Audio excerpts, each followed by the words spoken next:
together. But when I saw Ned today, he came into my office, he was all excited, he had his camera ready, he wanted to take a cool shot of the ice fog from my window. And it just was inspiring to me because, you know, it's all about perspective when you live in Fairbanks, Alaska. And Ned has just this fascination with the area and just this strong appreciation for it. And so it just makes him a perfect person to do the job that he does. He's been the science writer at the Institute for several years now. He's been there since 1994. And before he was the writer at the Institute, he did a stint at the Fairbanks Daily News-Miner, and he earned his degree from the University of Alaska Fairbanks in 1990. But beyond working as the science writer, or not beyond, but part of his job that he does as a science writer at the Geophysical Institute is that he produces the weekly Alaska Science Forum, which is a column that it appears in, I can't think of a newspaper that it doesn't appear in Alaska. So it has a very large readership, and it certainly keeps Ned busy because he has to constantly find things because he has this weekly deadline. But he's very good at doing so because he just has that natural curiosity, and he's always on the lookout for a cool science story. So he does a great job. He came to Alaska in the early 80s, first with the Air Force, and he worked on aircraft radios. He liked Alaska so well that he eventually came back here for school. Like I mentioned, he went to the University of Alaska Fairbanks. So anyway, that's some of the background on Ned. So please help me welcome Ned Rozell to the front of the room. Amy? Well, thanks. That was nice. Amy's right, I do like Alaska. Even on days like today, it's a bit of an adventure to live here.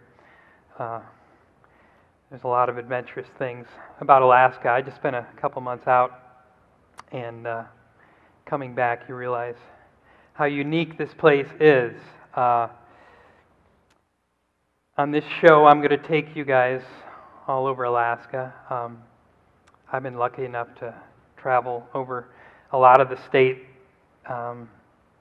just for fun and with scientists. I've been out with scientists quite a bit, and it's been a lot of fun because scientists go to the really cool places that almost no one else has an excuse to get to. Like way out in the Aleutians, Fish and Wildlife Service spends a lot of time out there. Or Hubbard Glacier, not a lot of people go there unless they have to, unless they're scientists studying that. So I've been able to tag along with a lot of scientists, and this show has some of the fruits of that. First off, why do I like Alaska so much? I like Alaska because it's what America used to be.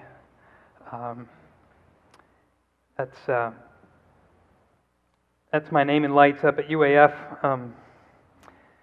I'm pretty popular up there, but they don't spell my name right sometimes.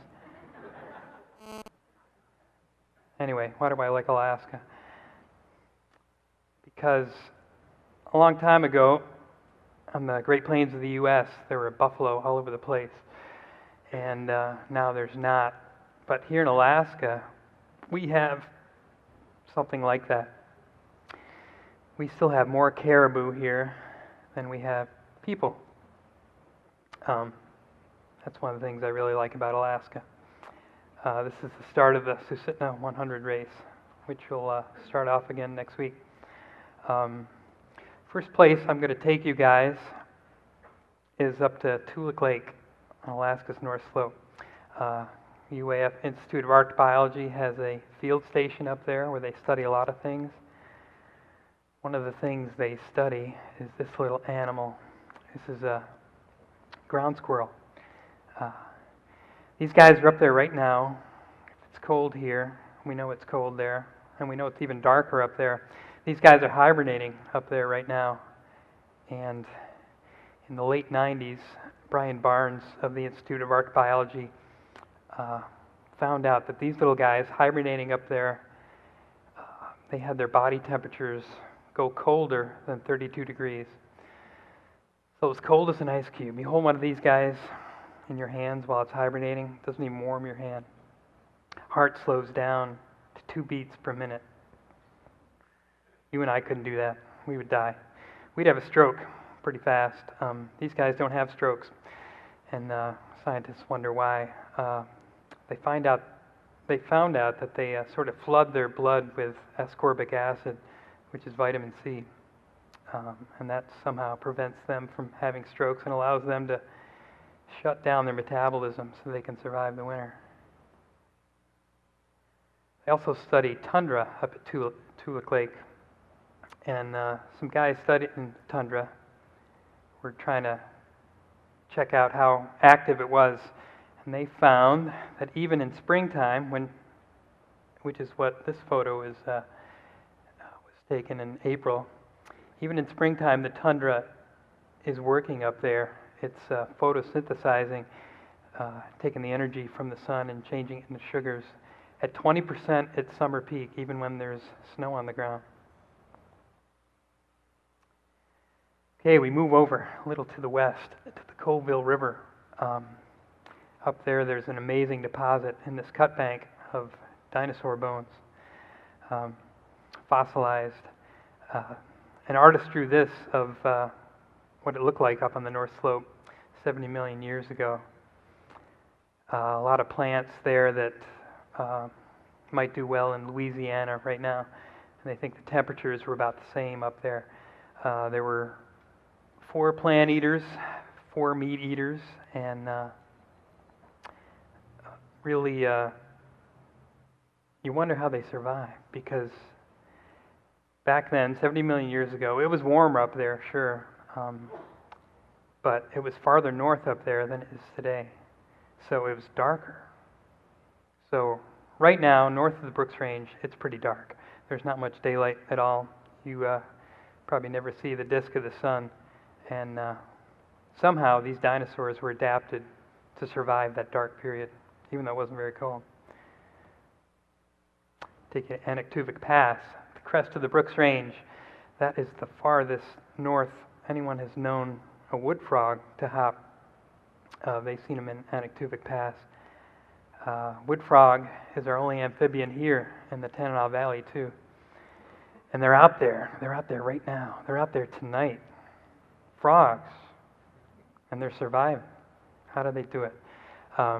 Brian Barnes again studied these with his students, and he followed them in the fall to where they hopped into some leaf litter, just dug themselves into the ground a little bit, and then the snow covered them up, and they hibernated. He also had some hibernating at his house, and one time they were hibernating out there, and his class brought him inside his garage, and they could tell from little temperature probes that the frogs had gotten to a temperature of 10 degrees. There was a little bit of snow on top of them, so it stayed warmer than the air. It insulated them a little bit. But they knew that this species of frog, the wood frog, in Minnesota, they did tests on it, and it dies when it gets down to 20 degrees above zero. But the Alaska version of the wood frog that was outside his house at 10 degrees, he brought it in the garage. It was rock hard, like an ice cube. And then after a while, he sees the little legs twitching, and they come back to life. So there's something special about the Alaska wood frog. A little different.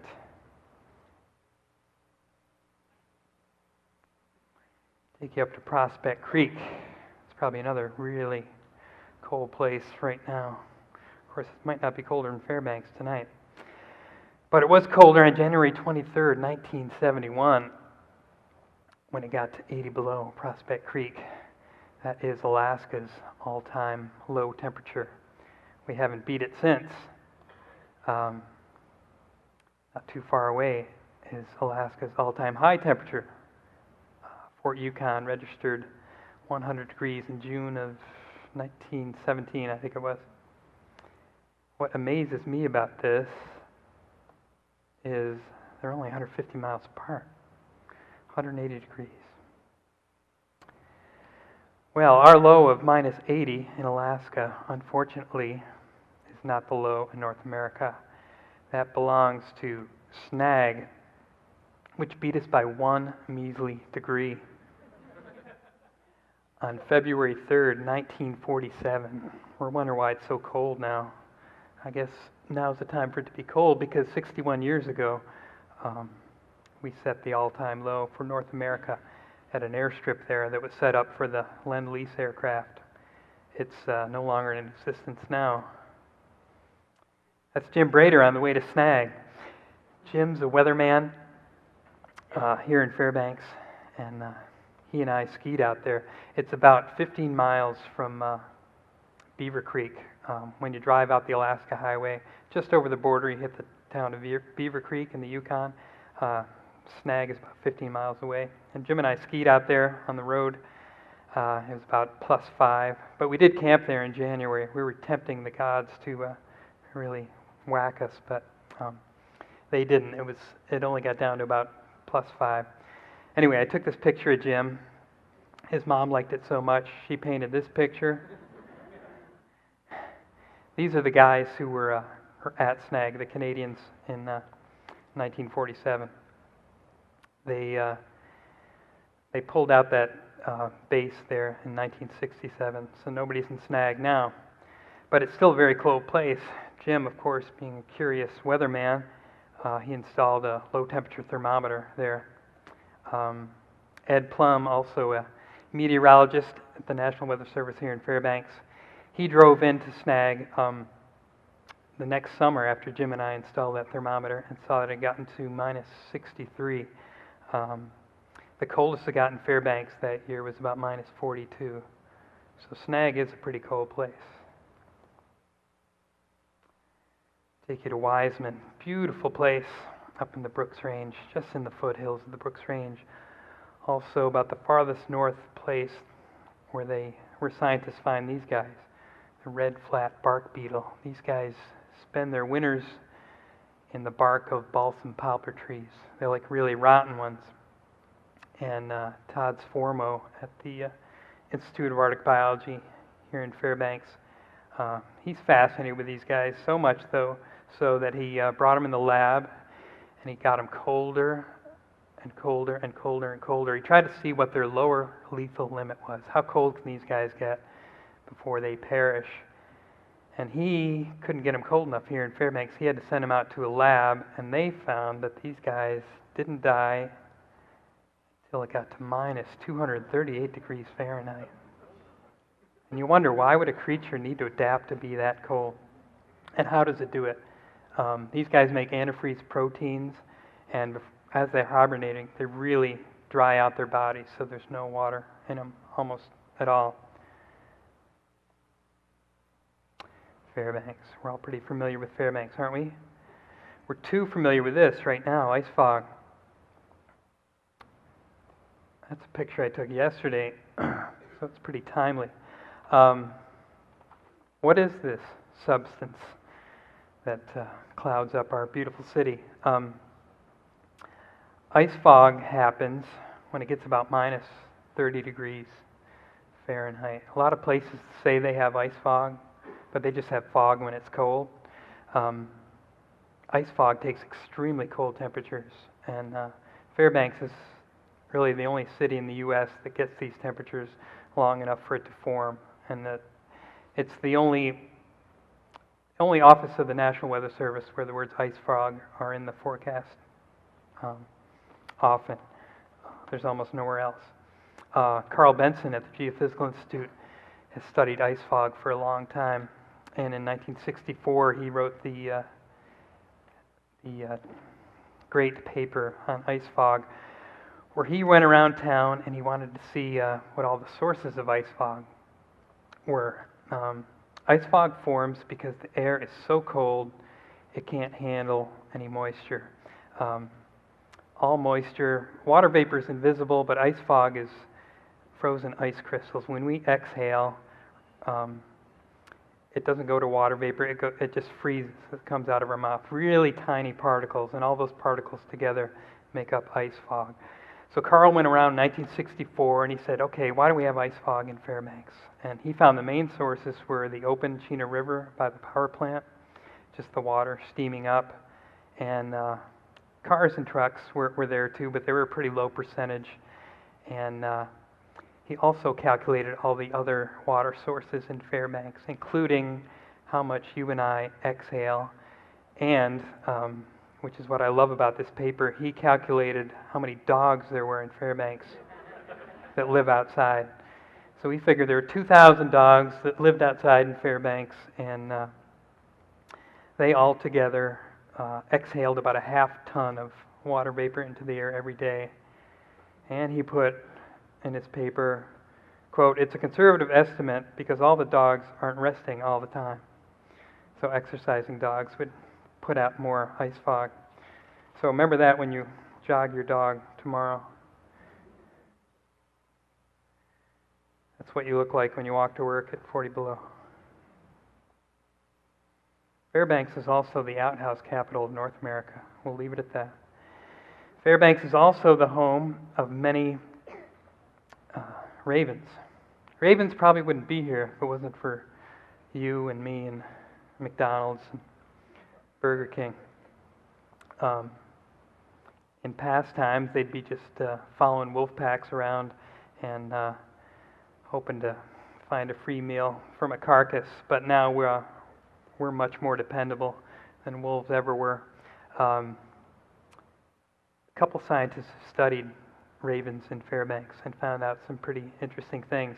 Some of you might notice at dawn and dusk. At dawn, sometimes you'll see ravens in ones and twos coming into town, kind of along the same routes. And at dusk, they'll kind of file out the same routes. For a bird that really is so adapted to humans, it doesn't seem to like to spend its nights around us.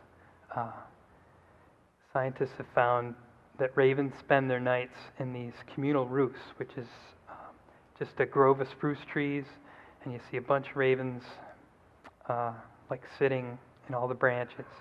Not many people have seen them. I've never seen one in 20 years. So the ravens are pretty secretive about this, and scientists have found out about them in part because one time Rod King, a scientist here, he put a backpack transmitter on one of these guys, and he followed the signal to a roost. And you would think on a 40 below night like tonight that a creature wouldn't want to go very far. You wouldn't want to spend much energy going to shelter and then coming back in the next day. But Rod found that the ravens were going to Nome Creek, which is up off the Steese, kind of by Pinnell Mountain. That was 40 miles one way, 40 miles one way, 40 miles back. So they were commuting that far every day. And why do they do that? We don't know. We know ravens like McDonald's, though, because a graduate student went to the Fairbanks landfill, and she set out 5 items for ravens, and she found out that they liked, in order, number 1 was McDonald's French fries, number 2, chicken McNuggets, number 3 was little balls of bread, 4 was lettuce, and 5 was balls of paper. That was the last. So we go from Fairbanks to Fox, a little bit north of here. In Fox, we have the Howling Dog, and we have the Permafrost Tunnel. Permafrost Tunnel was dug by the Army Corps of Engineers in the 60s, I think. Anyway, they dug about 350 feet into the hillside just to see how they could do it, see what use permafrost would be to us. Anyway, the tunnel's been pretty useful for scientists. A couple of years ago, scientists from Alabama, Richard Hoover, he works at NASA, and he's an astrobiologist, which means he studies life forms that survive in extreme environments. Anyway, this is Richard, and he got his little penknife out, and he was scraping at the bottom of a lake, an ancient lake that's in the middle of the permafrost tunnel that's now covered up. So we got a little algae off the bottom of this lake. He wanted to look at the algae. So we brought it back home to Alabama, put the algae on a slide. Slide warmed up a little bit, and he sees these things swimming around down there, these rod-shaped things, and they're bacteria that scientists didn't even know about. But these guys were alive 30,000 years ago when there were saber-toothed cats in Fairbanks prowling around and woolly mammoths. And he brought them back to life 2 years ago because they were frozen, suspended animation in the Permafrost Tunnel.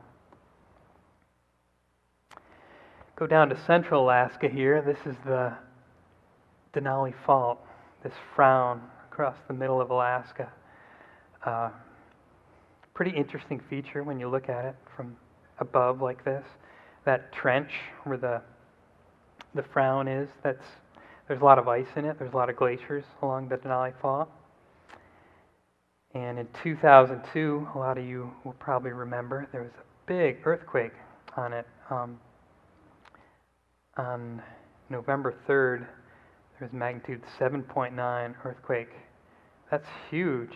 I was out of Alaska. I was driving through Montana when I heard about a magnitude 7.9 earthquake 150 miles from Fairbanks.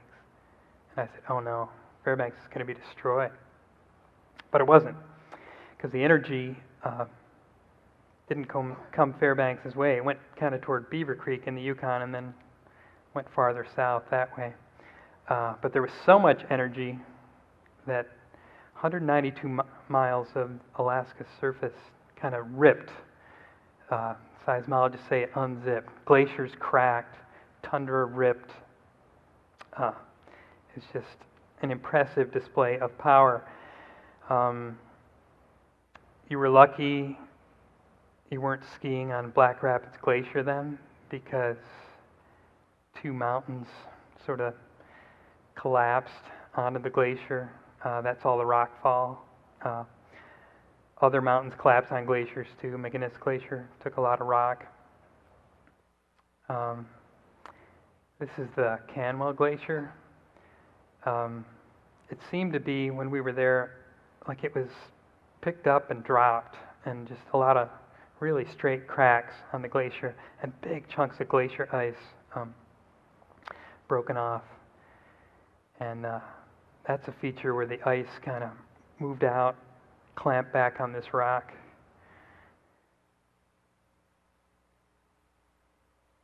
Denali, our big mountain. Everybody knows Denali. 20,320 feet. This is the view as you go up the West Buttress route. Denali puzzles some scientists because they say it should be a volcano, but it's not. Why should it be a volcano? All these red triangles are volcanoes along the Aleutian chain, and then that other red triangle to the north is up at Buzzard Creek near Healy. There's these features called Mars that are really round lakes. They're volcanic features, and some volcanologists say it makes a lot of sense that Denali should be a volcano too, because it's right in line with these other volcanoes, and because volcanoes of the Aleutians, they think they're there because the Pacific plate is diving under the North American plate there, and all the action's happening about 60 miles down, all this friction and all this molten rock, and that's why there's volcanoes there, because it's generating all this molten rock and it's coming to the surface. Well, the conditions are the same under Denali, so why isn't that a volcano? That's another mystery unsolved. In Denali Park, at the national park, they monitor the air quality there, as they do at 70 other national parks, and we're number one. Denali's air is the cleanest out of all the 70 other parks that they monitor. Mauna Loa in Hawaii at 11,000 feet is a close second to us. Iditarod. We're coming up on Iditarod time, about a month, right? Yep. Iditarod's also home to the oldest rock in Alaska. This is Marty Miller of Anchorage. She and Tom Bunsen were exploring the Iditarod area in 1983 and found these strange rocks that looked way too old to be in Alaska. and this rock is 2 billion years old.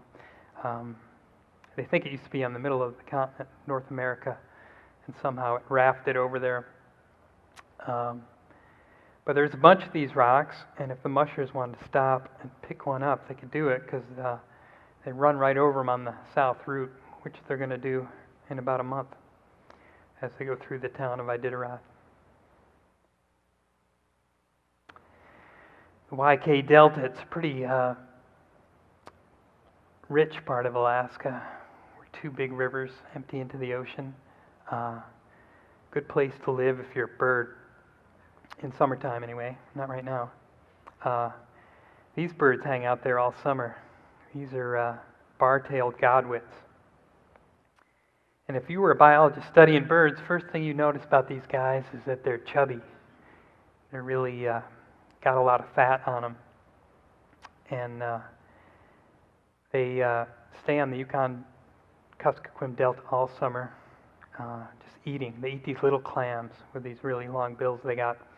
And they get really fat, and they need to be really fat because they, without landing, they go from Alaska all the way to New Zealand. This guy, this bird, E7, Bob Gill of USGS in Anchorage, put a little transmitter on him, and he found that this guy took off on August 30th of this year from the Yukon-Kuskokwim Delta in Alaska and flew all the way to New Zealand without stopping. And made it there on September 7th, so 7,200 miles without stopping. A week in the air where that chubby bird lost half of its body weight. They think these birds might sleep or at least shut down their brain enough so we think they were sleeping while they're flying down there. And they also notice that these birds seem to take off on the front end of really big storms in the Aleutians. So they get sort of a tailwind to push them along. But 1 week, no landing. And they don't all do this. Some of them sometimes stop and land in Hawaii or some islands in the southern Pacific. But they can't really land on the ocean. They can, and they can float, but you see their beak. It's not really adapted for feeding on ocean creatures. It's adapted for them sticking into the mud and getting out little clams and stuff. So this is about the longest migration anyone's ever heard of, at least without stopping.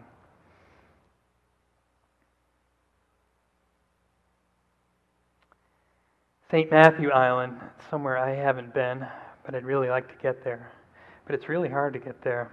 The only way you're going to get there probably is with scientists, probably from the Maritime Center in Homer, because they're the only ones who ever go there. A while back, a friend told me that the most remote place in the lower 48 is 28 miles from a road, and that's in the west. And someplace in the Everglades in Florida is like 17 miles from a road, and that's the farthest in the east that you can get away from it all. So a friend and I wanted to see how far you can get away from roads in Alaska. She did a GIS program where we kept putting buffer zones around villages and roads, and she found 3 spots. One is 80 miles from Old Crow. Another is 120 miles from Newitzik and Ambler up on the North Slope. But the champion was St. Matthew. This is a picture of St. Matthew taken by Dave Klein. It's a place in Alaska where they don't find any Aboriginal sites, so people have never really lived there. Some guys for the Coast Guard were there for a while around World War II, and they put some reindeer there that boomed and busted. Now there's no more reindeer there. But you don't find any sign of ancient people here either. And St. Matthew is 209 miles from Makoryuk on Nunivak Island. So if you want to be alone, that's your place. Now we'll head up to Shishmaref in the news a lot these days for climate change. This is Shishmaref in springtime. Sea ice still hasn't gone out. This is Shishmaref before and after a big storm. 2004, there's a big storm in the fall.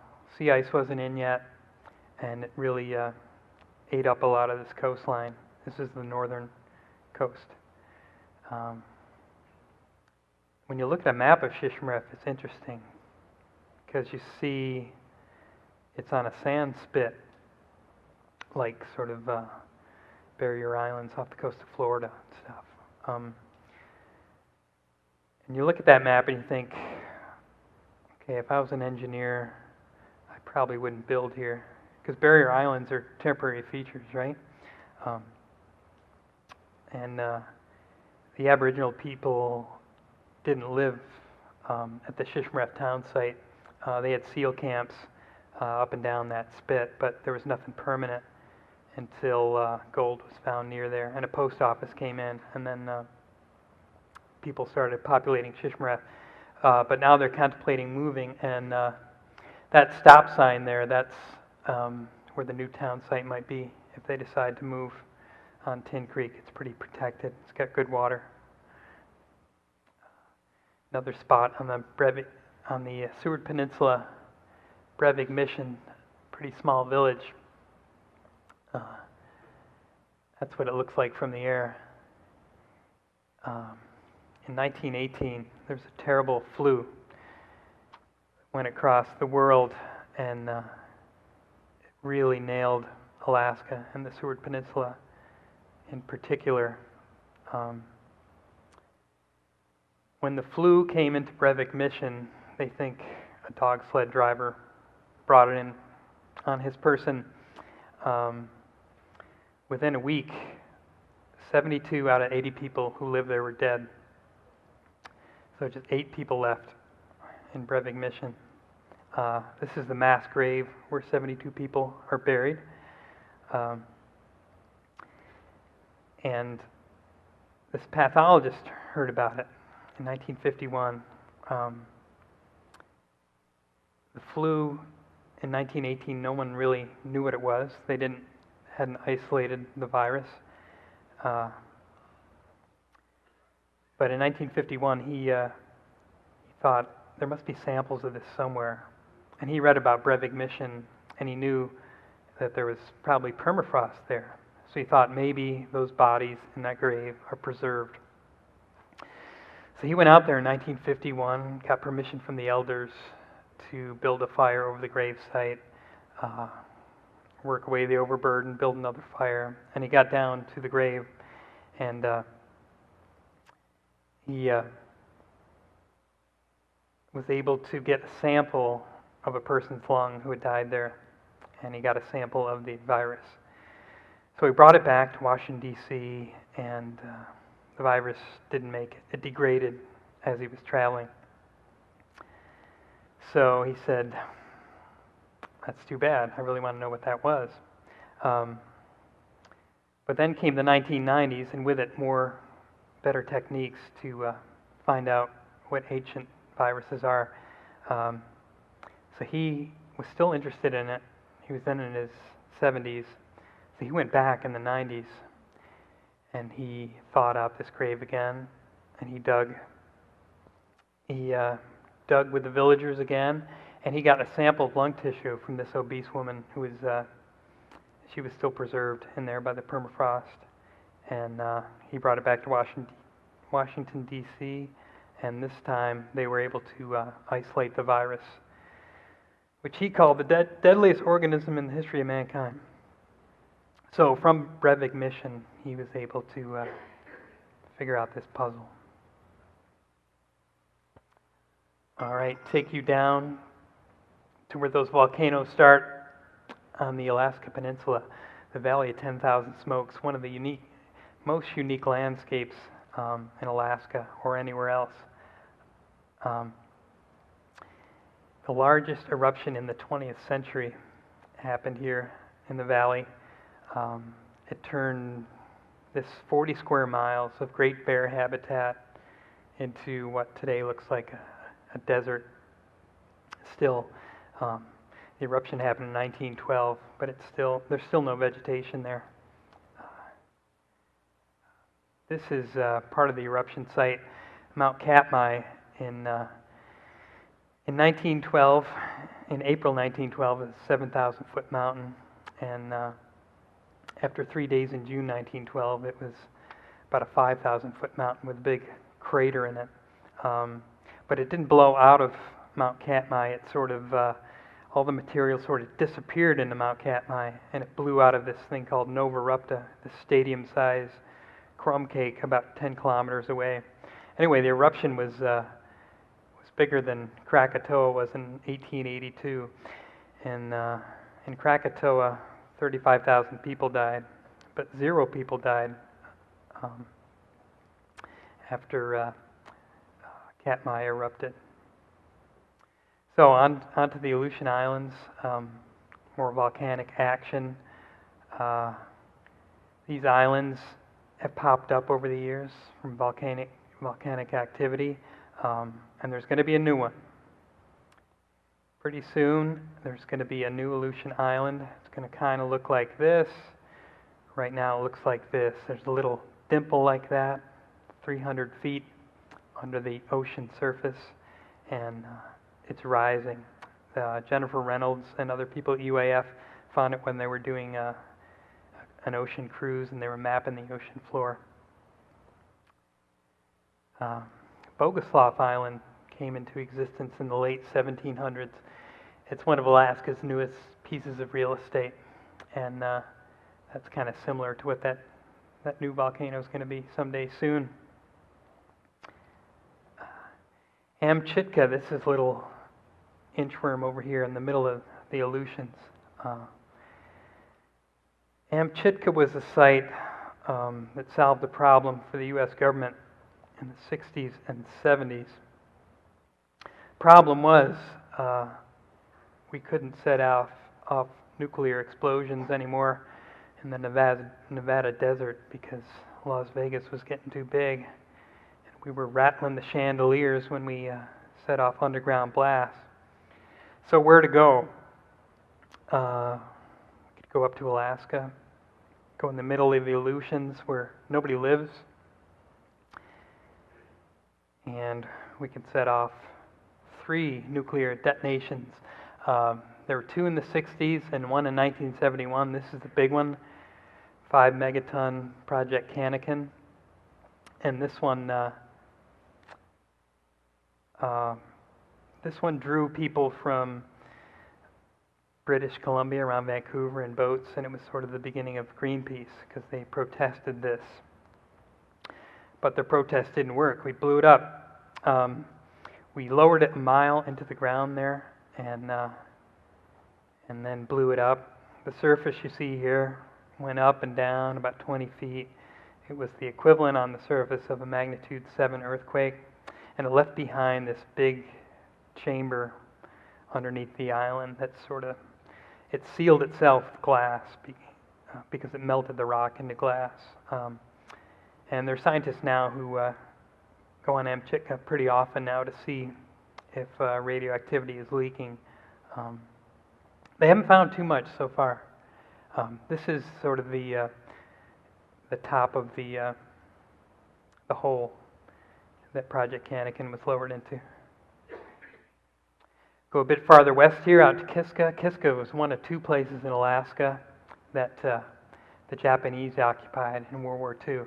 The other one was Attu, which is right out the end of the Aleutian chain here. Kiska is a little neater, though, because there's still a lot of Japanese artifacts there.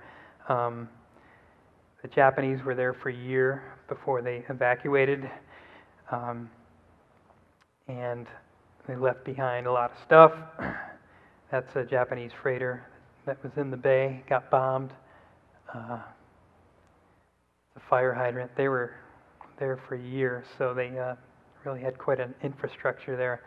They also had a lot of tunnels dug in the island that saved them when we were bombing them from Dutch Harbor. Quite a few bombing runs over Kiska. This guy's in this tunnel because he studies rats. There are rats on some of the Aleutian Islands, and their Fish and Wildlife Service would like to get them off. That is a Shinto shrine from the Japanese, still on Kiska. There are rats on some of the Aleutian Islands, and there are also foxes. Fox farmers, Russians and Americans, found the Aleutians were pretty convenient places to drop a pair of Arctic foxes and then come back in a few months and there would be more Arctic foxes, and their furs were really valuable, so they would come back and trap them or club them, and they'd make a lot of money. One island they never got on was Buldeer Island. And Buldeer is this little speck in between Kiska and Shimya that has the advantage of being very remote and very rocky. You can see the coastline down there. Buldeer is it's all rocks. So if you try to take a big ship in there, you just beat it all to heck. You can get in there with a little rubber boat, but it really discouraged fur trappers from stopping there. And because they never let foxes out on that island, this bird survived. It looks like a Canada goose. It's a pretty close relative. They call it now the Aleutian goose. In the 40s, they thought they were extinct because they couldn't find any of these geese anywhere. But then there was a guy named C. Otter Jones, worked for the Fish and Wildlife Service out of Homer, and he had this wooden dory boat that he took all over the Aleutians on great adventures. And he smashed into Buldeer one day, and to his delight, he saw a small flock of Aleutian geese there. So he trapped some, and he brought them back to mainland Alaska and sent them to Maryland, where there's this endangered wildlife breeding program, and where the geese sort of recovered there. And then Fish and Wildlife Service has trapped a lot of the foxes off a lot of the Aleutian Islands, not all of them yet. But on the ones they did, they would transplant the geese, and the geese are now thriving from, at first they thought they were extinct, but now they're doing really well. And there are not many places in the world where that happens. It happens in the Aleutians because it's so remote, and nobody goes there, and the birds basically own a lot of those islands now. Take you to the Kenai, where in the 90s there was an incredible outbreak of insects, one of the worst bark beetle epidemics in history. These little insects, about the size of a grain of rice, killed 30 million trees there and in the rest of south central Alaska. Just about every adult spruce tree died on our watch. Anchorage, I'm going there tomorrow night, give the same lecture. I saw it was 1 degree there, so I'm looking forward to that. I'm looking forward to seeing one. There's Anchorage looking from the north. Like many Alaska cities, including Fairbanks, Anchorage has a fatal flaw. Fairbanks' fatal flaw, what's that? Who knows what Fairbanks' fatal flaw is? It got fixed. River, yeah, Chena River. Fairbanks would flood pretty often, as we found out in the late 60s, but the flood control project seems to be doing a good job. Anchorage's problem, bad soil. That's C Street in Anchorage, and west of C Street, there's a lot of Bootlegger Cove clay, and that's soil that's really wet, and it's when you really shake it, it acts like a liquid. You can see it out in the Tanana. If you're on the silt and you start jumping on it, after a while, it starts looking like a trampoline. That's kind of what the soil is west of C Street.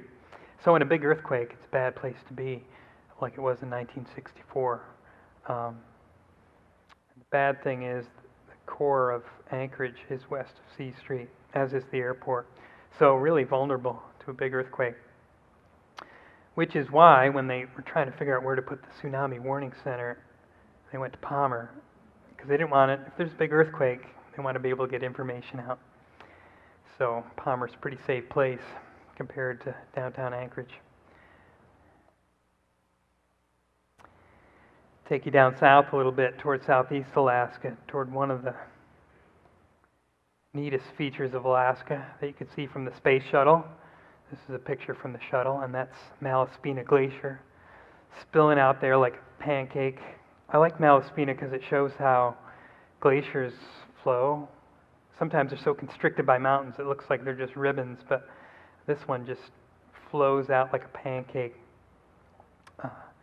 Even though ice is a hard surface, it flows like a liquid too. Also in this dynamic corner of Alaska is one of the more interesting glaciers we have here, Hubbard Glacier. Hubbard,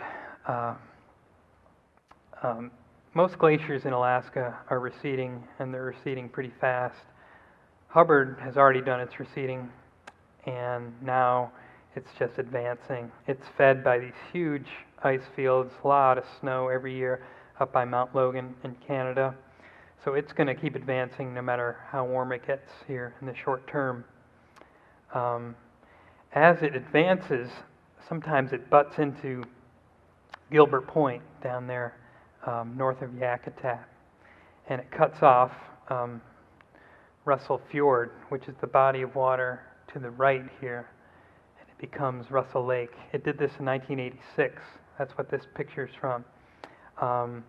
But every time in 1986 and in 2002 when it did it, the water in the new Russell Lake, it rises from glacial melt, and finally it busts out that dam. But the glaciologists say Hubbard Glacier is coming and you're not going to stop it. Eventually it'll make a strong enough dam there where Russell Lake will be there for a long time. George Calley's a researcher with the Army Corps of Engineers in Anchorage. He took this picture in May of last year when Hubbard Glacier approached to within about a football field of Gilbert Point. Here's a schematic of what's going to happen. Eventually, Hubbard's off the page there, but it's going to advance and it's going to be a cork. It's going to dam up Russell Fjord and Nunatak Fjord there. Snow melt, rain, it's going to rise. Why do we even care about this? Because the Seatuck River down here, it's a really good steelhead fishery outside Yakutat, and salmon fishery also. And a lot of people in Yakutat depend on both those fisheries.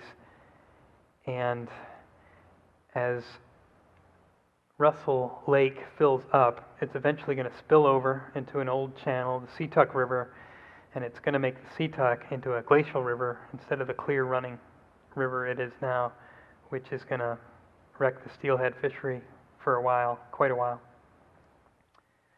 So what do you do about it? They had a meeting, several meetings in Yakutat with the local folks, and they said, well, why don't we dig a tunnel through Gilbert Point here and just let the water flow through that. Well, the Army Corps of Engineers put out a big report that was pretty good reading, and they did not recommend that option for further study. Just thought it'd be too much money. Another option was to blow up the face of Hubbard Glacier. And on their report, the Army Corps of Engineers, Tim Gallagher, wrote, "The amount of explosives needed to impact the entire advancing face of the Hubbard Glacier would be quite large." So they're not going to blow it up either. They're just going to kind of see what happens.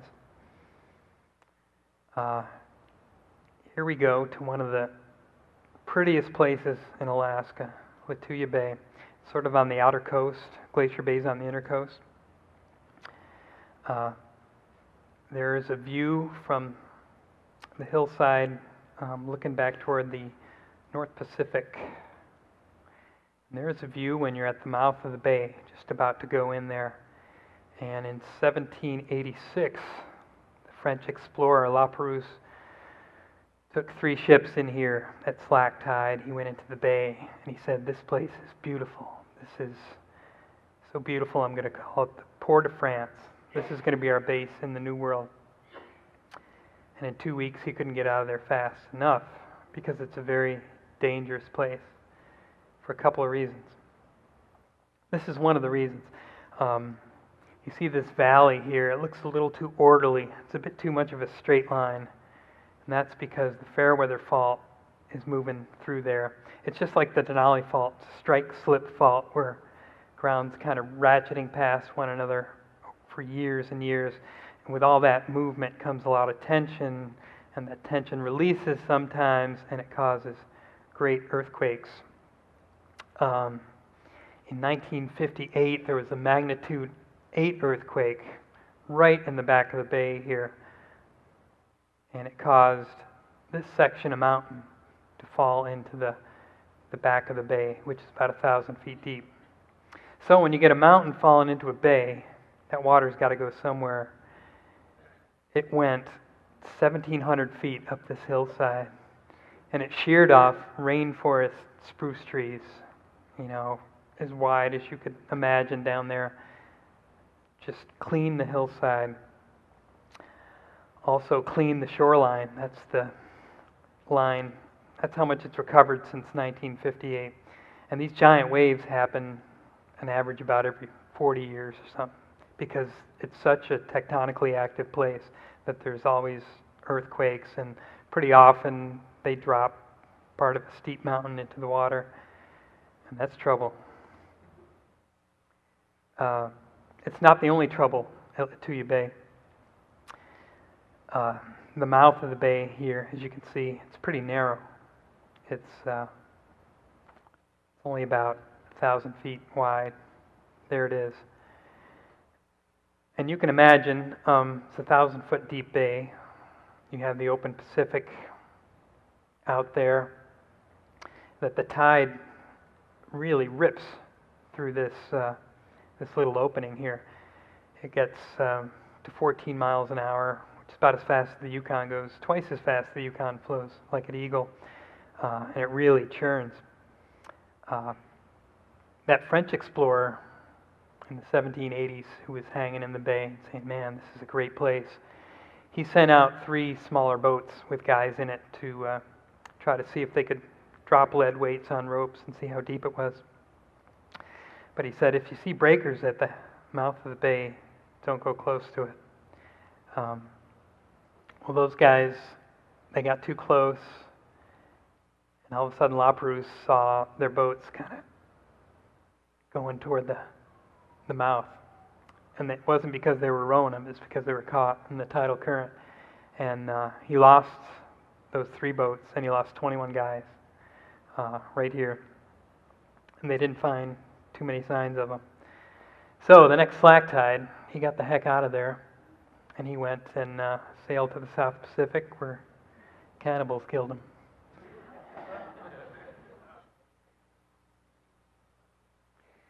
Lituya Bay is also one of the fastest rising places on Earth, because it's right on the outer coast from Glacier Bay. Glacier Bay lost so much ice in the last 200 years that the Earth's crust is sort of responding to that. It's rebounding, floating back up.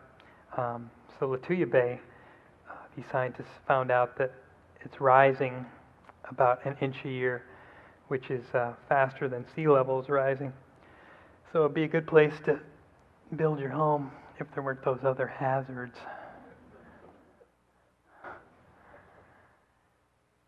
Prince of Wales Island is where Tim Heaton likes to do some caving.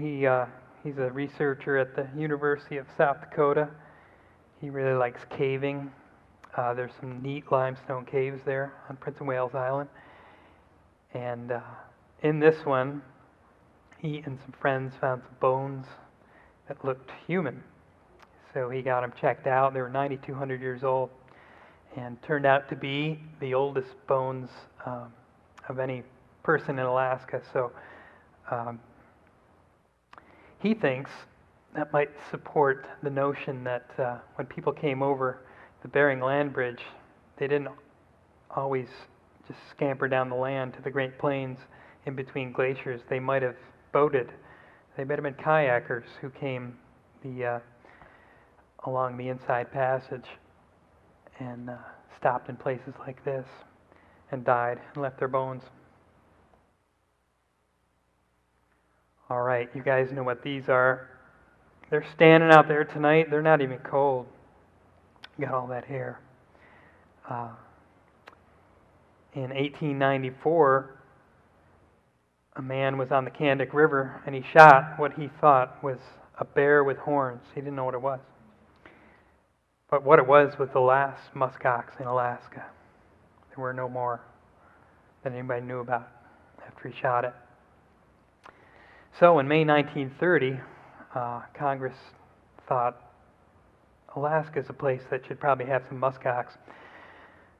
So they gave the U.S. Biological Survey $40,000 and said, go get me a herd of muskox and plant them in Alaska. So that started the excellent muskox adventure.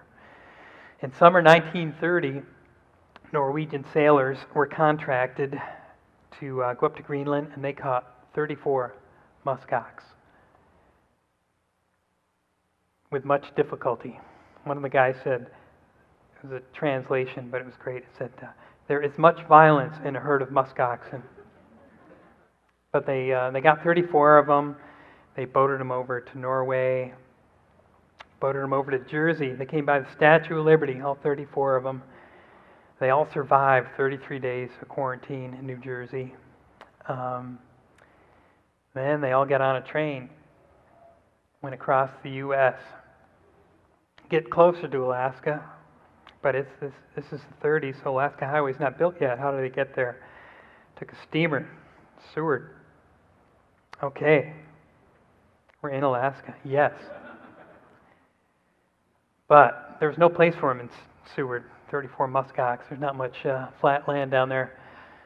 So where'd they go? Came up to Fairbanks. And they were here for a little while. They were here out by where the muskox farm is now, about a 40-acre plot. But they had problems out there because they had a flimsy fence and bears would break into it. And they'd harass the muskox. They didn't kill them, but they would bug them.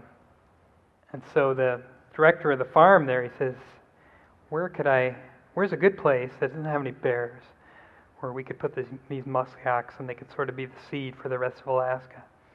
And he thought Nunivak Island, which is a long way from Fairbanks.